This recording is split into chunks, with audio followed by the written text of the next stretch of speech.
ஆறுமுகம் அருளிடும் அனுதினமும் ஏறுமுகம். இன்னைக்கு ஆன்மீக தகவலா என்ன பார்க்க போறோம் அப்படின்னா வைகாசி விசாகம். அதாவது முருகப்பெருமான் அவதரித்த இந்த திருநாளை நம்ம எப்படி கொண்டாட போறோம், 6 நாள் விரதம் இருக்கக்கூடியவங்க எந்த நாள் விரதத்தை ஆரம்பிக்கணும், 6வது நாளான வைகாசி விசாகத்தன்று எப்படி வைகாசி விசாக விரதம் வீட்டிலேயே இருக்கிறது அப்படின்ற எல்லா விதமான விளக்கங்களையும் இந்த ஒரு வீடியோல உங்களுக்கு நான் தெளிவா சொல்றேன். வாங்க வீடியோக்குள்ள போலாமா? அப்புறம் இன்னும் நம்மளோட சேனலை நீங்கள் சப்ஸ்கிரைப் பண்ணலை அப்படின்னா மறக்காமல் சப்ஸ்கிரைப் பண்ணி வச்சுக்கோங்க. ஓம் சரவணபவ அப்படின்னு சொல்லிட்டு கமெண்ட் பண்ணிவிட்டு வாங்க வீடியோக்குள்ளே போகலாம். தமிழ் கடவுளான முருகப்பெருமான் அவதரித்தது வைகாசி மாதம் பௌர்ணமி திதி விசாக நட்சத்திரத்தில் தாங்க. அந்த நாளை தான் நம்ம வைகாசி விசாகம் அப்படின்னு சொல்லிட்டு கொண்டாடுறோம். வைகாசி மாதம் பௌர்ணமி அன்னைக்கு தான் சிவபெருமானோட நெற்றிக்கண் தீப்பொறியிலிருந்து 6 அக்னி பிளம்புகளாக முருகப்பெருமான் தோற்றுவிக்கப்பட்டு கார்த்திகை பெண்களால் வளர்க்கப்பட்டு பார்வதி தேவியால் ஒன்றிணைக்கப்பட்டு ஒரு முகம் 6 உடல் 12 கரங்களாக உருவானவர் தான் முருகப்பெருமான். முருகப்பெருமான் அவதரித்த இந்த விசாக நட்சத்திரத்துல முருகப்பெருமான முறையா விரதம் இருந்து வழிபடும் பொழுது சகல சௌபாகியங்களும் பேர் புகழ் செல்வம் செல்வாக்கியம் அனைத்துமே கிடைக்கும் அப்படின்றதுல எந்த ஒரு மாற்று கருத்துமே இல்லை. இந்த வருஷம் 2026 வைகாசி விசாகம் எப்ப வருது அப்படின்னா மே 30ஆம் தேதி சனிக்கிழமை தாங்க வைகாசி விசாகம். முருகப்பெருமான் வைகாசி மாதம் விசாக நட்சத்திரத்தன்று அவதரித்தவர். அதனால தான் இவருக்கு விஷாகன் அப்படின்ற பேரும் இருக்கு. இதுல வீணா பறவை, சாகன்னா அதன் மீது பயணம் செய்பவர் அப்படின்னு அர்த்தம். மயில் என்ற பறவை மீதேறி விரைந்து வந்து தன் பக்தர்களுக்கு அருள்பாலிக்க கூடியவர் முருகப்பெருமான். முருகப்பெருமானுக்கு 2 மயில் இருக்கு, தேவமயில் அசுரமயில். தேவர்களுள் ஒருவரான இந்திரனே மயிலாக மாறி முருகப்பெருமானுக்கு வாகனமாக நின்று அசுரர்களை அழிக்க உதவியது. அதனால தான் அதை தேவமயில் அப்படின்னு சொல்றாங்க. அசுரமயில் சூரபத்மனை சம்ஹாரம் செய்து சேவலாகவும் மயிலாகவும் மாற்றி அந்த மயிலை தன்னுடைய வாகனமாக ஏற்றுக்கொண்டது. அததான் அசுரமயில் அப்படின்னு சொல்லுவாங்க. அசுரகுணம் அப்படின்றது எதற்குமே அடங்காம இருப்பது. அப்படிப்பட்ட அடங்காத அசுரனையும் அவனிடம் இருந்த ஆணவம் கண்மம் மாயை என்ற மும்மலங்களையும் அழித்து தன்னுடைய கருணை உள்ளத்தால் மயிலாக மாற்றி தன் அருகிலே வச்சுக்கிட்டவர் தான் முருகப்பெருமான். முருகப்பெருமானுக்கு இத்தனை மயில் இருந்தாலும் முருகப்பெருமான் ஏற விரும்பக்கூடிய மயில் எது தெரியுமா? உண்மையான பக்தி உடைய பக்தர்களோட மனம் என்ற மயில் தான். வைகாசி விசாக விரதம் 21 நாள் 11 நாள் இந்த மாதிரியெல்லாம் விரதம் இருப்பாங்க.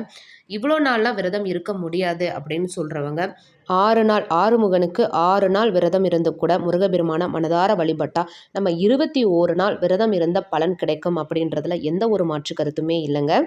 6 நாள் விரதம், நாங்கள் கந்த சஷ்டி விரதம் போல 6 நாள் விரதம் தான் இருக்க போகிறோம் அப்படின்னா மே 25ஆம் தேதி திங்கக்கிழமை விரதத்தை ஆரம்பிக்கலாம். இல்லை நாங்கள் 1 நாள் விரதம் தான் இருக்க போகிறோம் அப்படின்னா மே 30ஆம் தேதி 1 நாள் முறையாக விரதம் இருந்து முருகப்பெருமானை வழிபட்டு சகல சௌபாகியத்தையும் பெறலாம். 6 நாள் விரதம் இருக்கக்கூடியவங்க முக்கியமாக இந்த ஒரு வேலையை மட்டும் நீங்கள் செய்யவே செய்யாதீங்க. என்ன அப்படின்னா நம்ம விரதத்தில் இருக்கும்போது எப்பயுமே யாரையும் புறம் பேசவே கூடாது, திட்டக்கூடாது, கோபப்படக்கூடாது. தேவையில்லாத வார்த்தைகள், மற்றவங்களோட மனசு கஷ்டப்படுற மாதிரியான தேவையில்லாத வார்த்தைகளை பேசவே கூடாது. முருகனோட மந்திரங்களை பாராயணம் பண்ணிக்கிட்டே இருங்க. அது மட்டும் இல்லாமல் ஒரு நாளைக்கு ஒருத்தவங்க 2 பேருக்காவது நீங்கள் அன்னதானம் பண்ணுறது அப்படின்றது ரொம்பவுமே சிறப்புங்க. இந்த மாதிரி 6 நாட்கள் விரதம் இருந்து முருகப்பெருமானை வழிபடலாம். இல்லை 1 நாள் மட்டும்தான் விரதம் இருக்க போகிறேன் அப்படின்றவங்க என்ன பண்ணலாம் அப்படின்னா வைகாசி விசாகத்தன்று அதிகாலையில் எழுந்துட்டு குளிச்சுட்டு வீட்டில் வேல் இல்லை விக்கிரகம் வச்சுருக்கீங்க அப்படின்னா பாலாலேயே அபிஷேகம் பண்ணுங்க. அன்னைக்கு முருகப்பெருமானுக்கு பாலாபிஷேகம் பண்ணுறது ரொம்பவுமே சிறப்புங்க. அன்னைக்கு பாலாபிஷேகம் பண்ணி அழகாக செவ்வரளி மலர்களால் அலங்காரம் பண்ணிக்கோங்க. அலங்காரம் பண்ணிட்டு ஓம் சரவணபவ அப்படின்னு சொல்லிட்டு 108 முறை சொல்லி உங்களோட வேண்டுதலை சங்கல்பம் பண்ணி அவரோட திருப்பாதத்தில் சமர்ப்பணம் பண்ணுங்க. அன்னைக்கு முழுவதும் விரதமாக இருங்க. அப்புறம் கோவிலுக்கு போகக்கூடிய வாய்ப்புகள் கிடைச்சது அப்படின்னா கோவிலுக்கு பால் அபிஷேகத்திற்கு பால் வாங்கி கொடுங்கங்க, ரொம்பவுமே நல்லது. அது மட்டும் இல்லாமல் அன்னைக்கு ஒரு தயிர் சாதமாவது வீட்டில் நீங்கள் செய்துட்டு போய் உங்கள் கையால் செய்துட்டு போய் ஒரு 10 பேருக்காவது நீங்கள் அன்னதானம் கொடுங்கங்க. அப்புறம் மாலை 6 மணிக்கு மேலே வீட்டில் முருகப்பெருமான் முன்னாடி சட்கோண கோலம் போட்டு சரவணபவா அப்படின்ற அக்ஷரங்களை எழுதி ஒவ்வொரு அக்ஷரங்களும் மீதும் ஒவ்வொரு நெய் விளக்கு ஏற்றுறது அப்படின்றது ரொம்பவுமே சிறப்புங்க. இல்லை நல்லெண்ணெய் தீபம் தான் இருக்குது அப்படின்னா நல்லெண்ணெய் தீபம் ஏற்றிக்கோங்க. அவரை முன்னாடி அமர்ந்து கந்த சஷ்டி கவசம், வேல்மாறல், திருப்புகழ், கந்தர் அனுபூதி, கந்த குரு கவசம் இந்த மாதிரி பாடல்களை பாராயணம் பண்ணுங்க. அன்னைக்கு முருகப்பெருமானுக்கு பிடிச்ச தேனும் தினைமாவும் நெய்வேத்தியமாக வச்சுருங்க. அப்புறம் எல்லாமே பூஜையில் பண்ணி முடிச்சுட்டு ஒரு பூவை கையில் வச்சுட்டு உங்களோட வேண்டுதலை சங்கல்பம் பண்ணி, என்ன வேண்டுதல் இருந்தாலும் சரிங்க, குழந்தை பாக்கியம் வேணும், திருமண தடை இருக்குது, திருமண தடை நீங்கணும், இல்லை வீட்டில் கடன் தொல்லை அதிகமாக இருக்குது, கடன் தொல்லை நீங்கணும், வீட்டில் சின்ன சின்ன பிரச்சனைகள், கணவன் மனைக்குள்ள பிரச்சனைகள் இருக்குது, அந்த பிரச்சனை நீங்கணும், எதிரிகள் தொல்லை நீங்கணும் அப்படின்னு எந்த ஒரு பிரச்சனை உங்களுக்கு இருந்தாலும் அந்த பிரச்சனை நீங்கணும் அப்படின்னு சொல்லிட்டு வேண்டிட்டு அந்த பூவை சங்கல்பம் பண்ணி முருகனோட திருப்பாதத்தில் சமர்ப்பணம் பண்ணுங்கள்.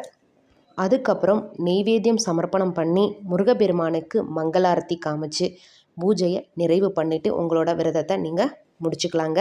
இப்போ 6 நாள் விரதம் இருக்கிறவங்க, இல்லை அந்த ஒரு நாள் மட்டும் விரதம் இருக்கிறவங்க, நம்ம நெய்வேத்தியம் முருகப்பெருமானுக்கு வச்சுருக்கோம் இல்லைங்களா, அதை ஃபஸ்ட்டு சாப்பிட்டுட்டு அப்புறம் நீங்கள் விரதம் விட்டு இந்த விரதத்தை நிறைவு பண்ணிக்கலாம். இப்படி தாங்க வைகாசி விசாக விரதம் இருக்கணும். எந்த ஒரு வேண்டுதலாக இருந்தாலும் நீங்கள் முருகப்பெருமான் மீது முழு நம்பிக்கையோட அந்த விரதத்தை நீங்கள் செய்யும் பொழுது கண்டிப்பாக அந்த வேண்டுதலை முருகப்பெருமான் நிறைவேற்றி கொடுப்பார் அப்படின்றதுல எந்த ஒரு மாற்று கருத்துமே இல்லை.